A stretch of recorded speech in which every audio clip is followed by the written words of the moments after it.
everyone, welcome to my channel. My name is Leanne, and today I'm going to just share with you a really quick recipe for some chocolate coconut flour cookies. I will have a link in the description box below for you to click on and follow, and that'll have all of the measurements. I've never made these cookies before, but I've been meaning to for quite a while, and we have company coming tonight, so I thought these would be a good dessert after dinner. And I typically use almond flour or coconut flour with my baking. I very rarely use regular white flour. And my sister's coming over and she can't have almond flour. So I thought these would be perfect to try because with the coconut flour, I know that she is good to go with them. We're gonna start off in a large bowl, and you're supposed to whisk together the dry ingredients. And I often use this mesh strainer to kind of sift it to make sure there's no clumps. Especially like the cocoa powder and the coconut flour tend to sometimes have clumps. So I just do this pretty much every time I'm baking. So we had a third a cup of coconut flour, a quarter cup of cocoa powder, a half a teaspoon of baking soda, and a pinch of salt, which this actually says, if you can read it, just a pinch. I actually didn't quite fill this up because I use pink Himalayan sea salt, which is a little bit more potent.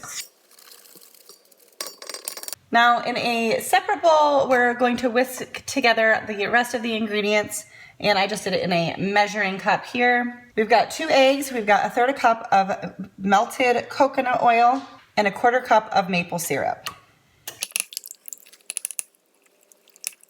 I'm gonna pour the wet ingredients to the dry ingredients.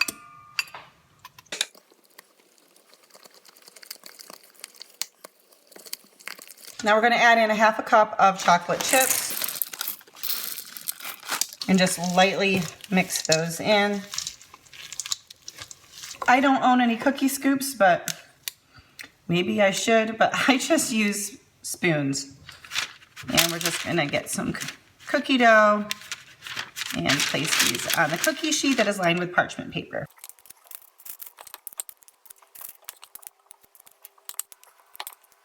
And we're going to bake these at 350 for 12 to 15 minutes. Definitely check at the 12-minute mark. So this is after 12 minutes, and this has happened to me before with cookies with similar ingredients. They don't flatten like other cookies do, and they're already brown, so it's kind of hard to like tell if they're done. So I'm gonna just flatten them a little bit and pop them back in for another couple of minutes. And then the next tray full, I'm going to flatten them before baking them, just to make sure that the inside gets cooked, because these do not flatten just due to the ingredients. So, but I just cleaned off that spoon, and these are really good.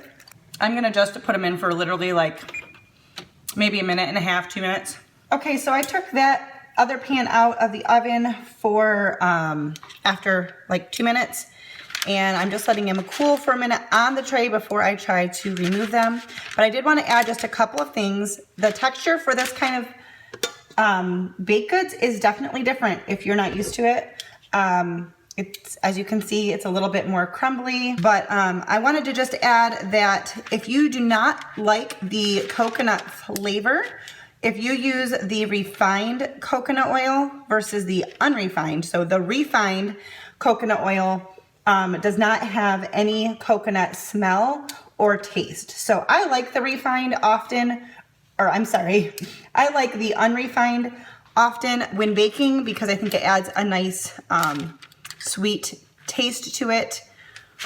Now I will say this second tray I'm trying to put together is a little bit more crumbly. So I might try to do this with my hands. I will say also that the recipe says that when they come out of the oven, if you want to sprinkle with coarse sea salt, that you can flatten the cookie with a fork and then sprinkle with coarse sea salt when you take it out. I am not doing that, but I did flatten those ones a little bit, but I'm just going to flatten these a little bit before I put them in the oven. These just they don't expand when you use, I don't know if it's the coconut, I'm guessing it's the coconut flour that is the difference. They just don't expand, but they taste really, really good, so it doesn't really matter. This is definitely messier, but it's working. And because they don't like expand a ton, I am going to not worry about putting them too close together. So I'm gonna let these cool on the cookie sheet for a couple more minutes before I take them off, because they're definitely more crumbly. I don't think the other ones will be as crumbly because I packed them together a little bit with my hands, but we'll see.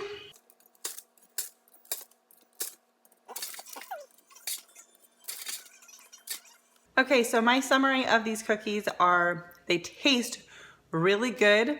I don't even want to say like for a healthy cookie as if like they're subpar. They taste really good to me.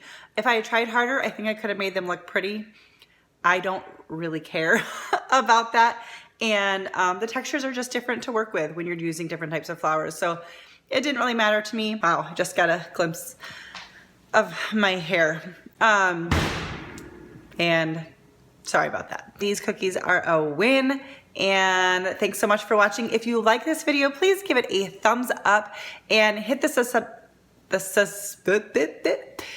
subscribe button below so that you don't miss out on my future videos, and hit that little bell next to it. That will help ensure that you get notified when I post a video. I like to do food related videos as well as lifestyle content, vlog, and DIY type videos as well.